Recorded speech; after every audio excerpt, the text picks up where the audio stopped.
Hi everyone, just want to do a quick recording on Shaper 3D.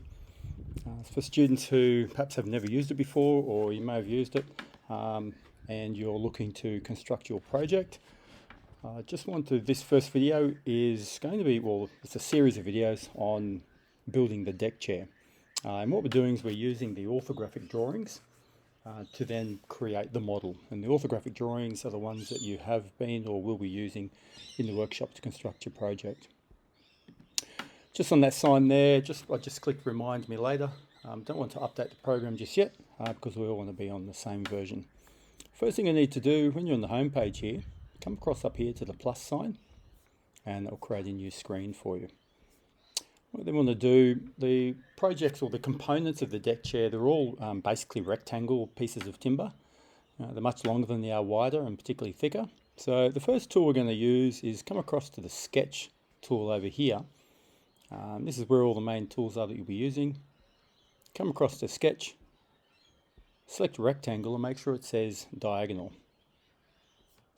Now I'm going to come across here, and if you've activated the tool, your cursor should turn into a plus. Now I'm not going to put it in the origin. I find sometimes the origin is difficult to work with. It puts the triangle in an unusual position. So if I click here, all right, so on this occasion I've managed to get the flat plane, which is the one I actually like. But sometimes it does a vertical rectangle. Personally, I don't like it. If you want to use it, that's fine. So I'm just going to delete that. Come across, select rectangle, and I'm just going to choose a different spot. It can be anywhere you like, really. Make sure you've got the diagonal one selected. Left click and release, and we can go. Now, one thing I've actually haven't done, I've to delete that, is up here. I keep forgetting to do this. The scale up here is 1 millimeter. What that means is each one of these little squares is 1 millimeter of our project, or represents 1 millimeter. Now, the first part we're making are the rails for the back of our deck chair, and they're 820 millimeters long. So I want to increase this scale because if I'm doing 820 millimeters, it's going to disappear off the screen. It's going to be huge. So what I'm doing is I'm squeezing my fingers together on the trackpad. Right, and you can see I'm now up to 50 millimeters, which is kind of what I want. Now I've gone a little bit off center. I want to be my sketching area back here. At any time, you need to move your component to another part of the screen or slide it across the screen. Just hold the shift key down, 2 fingers across the trackpad, and you can see it pans like that. Just moves it across. If you take it finger off the shift key and you just move your fingers across the trackpad, you'll see it rotates. Now, just a bit of a warning, some students for some reason have the setting at the opposite. So if you want to just pan across like this, you do it without the shift key. And if you want to rotate, you do it with the shift key. Now, that's just some students I've found. So just be aware of that. And it's all in the basic tutorials that you do when you get Shaper. So first of all, I'm going to start off with a rectangle, anywhere I like. All you do is left click and release, and then you drag it out. Now you can see here straight away, the more I drag it, the bigger it all gets.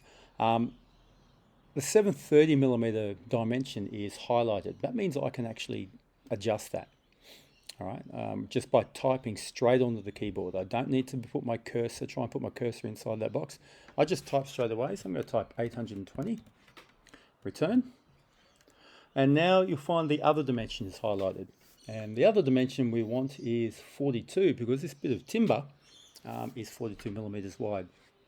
So I'm just going to type 42 and then return. Now I've got the rectangle that I want to start with. I'm going to exit the sketch.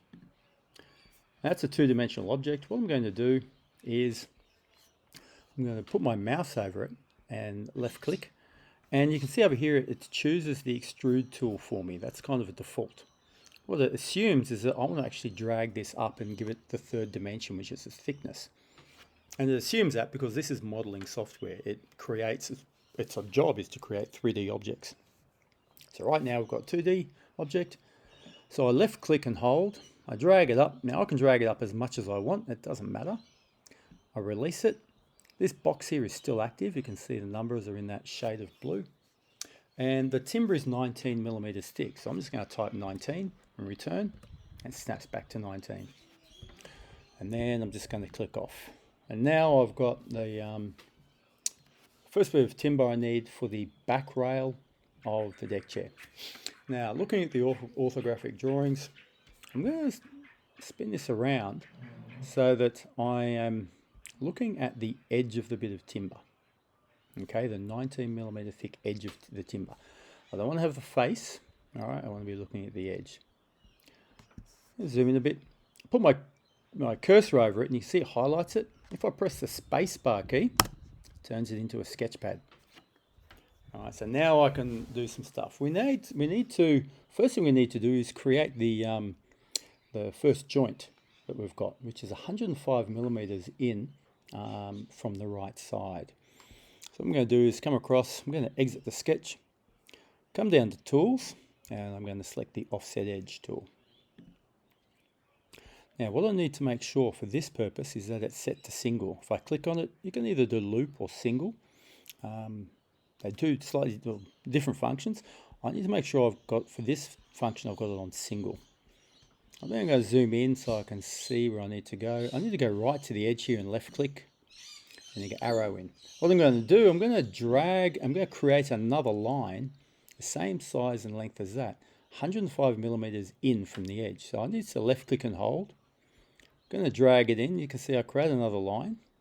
Now I can either drag it until it gets to 105, or just like all the other times when I've been trying to adjust something, there I'm on 105. I can drag it as far as I want, type 105 and return, and it snaps back to 105. Now, keeping this active, I'm not clicking anything yet. The width of the joint that's on this location is 32 millimeters. So I click on the line again, just at a different spot, away from the arrow. Gives me another set of arrows. I click and drag, and I'll type 32 and return. Now I've got kind of the part of the joint that you might mark as waste timber. Okay. So that's the very early part.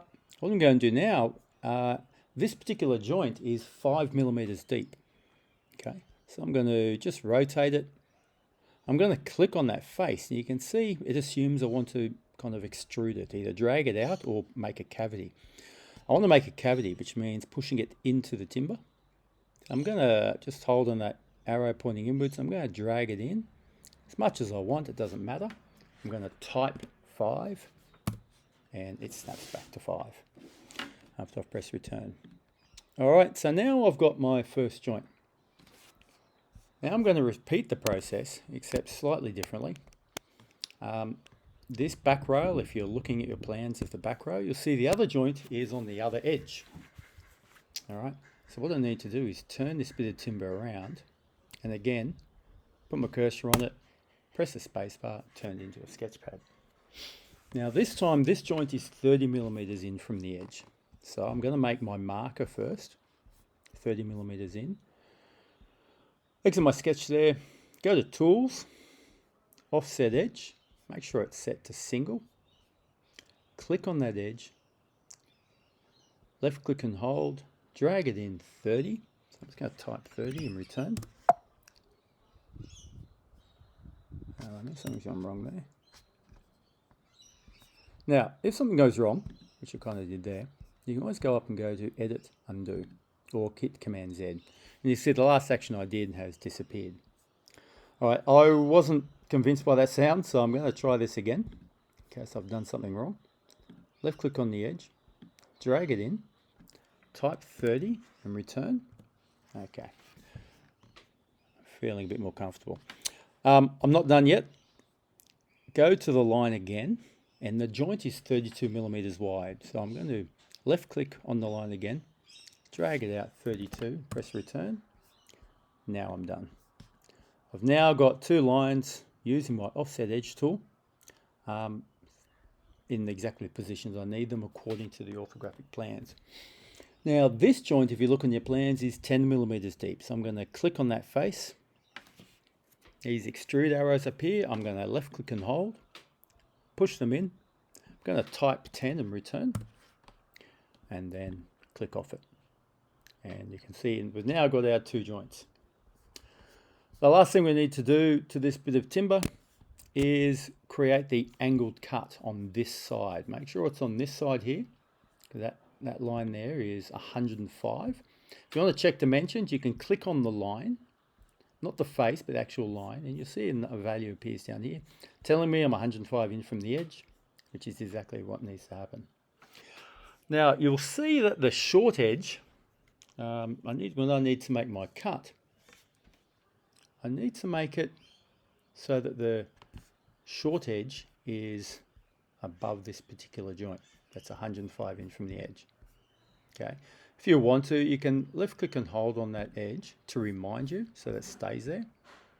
It's kind of up to you. Just to remind you that that is the joint that we need to reference when making our diagonal cut up here. Okay. Remember that cut that we're making in the workshop, or we will be making in the workshop if we haven't already. So we're on the right area. Now I need to go to Sketch, select the line tool. Oh, sorry, not line tool. My mistake. I need to go to Exit Sketch there. Go to Tools. Go to Offset Edge.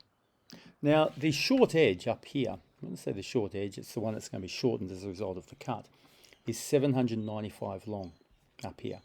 While this edge from end to end is 820. The difference there is 25. So what I need to do is come along here, click on that edge with the Offset Edge tool selected, drag it in 25, return,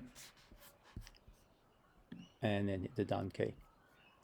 Now what I need to do is, just like we would in the workshop, we draw a line to follow with our tendon saw. So I'm going to zoom in here.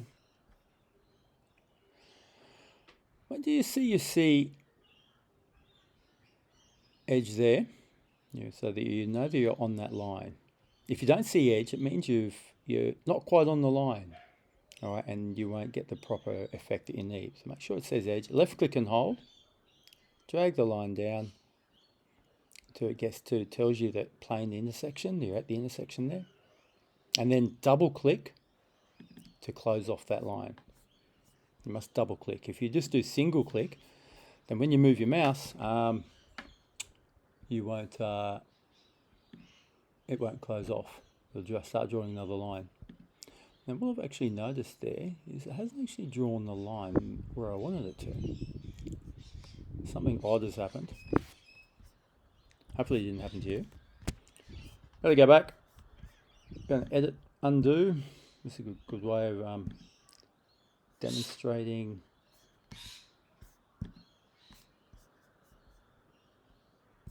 I click on there, spacebar. Line tool, I have to do that again.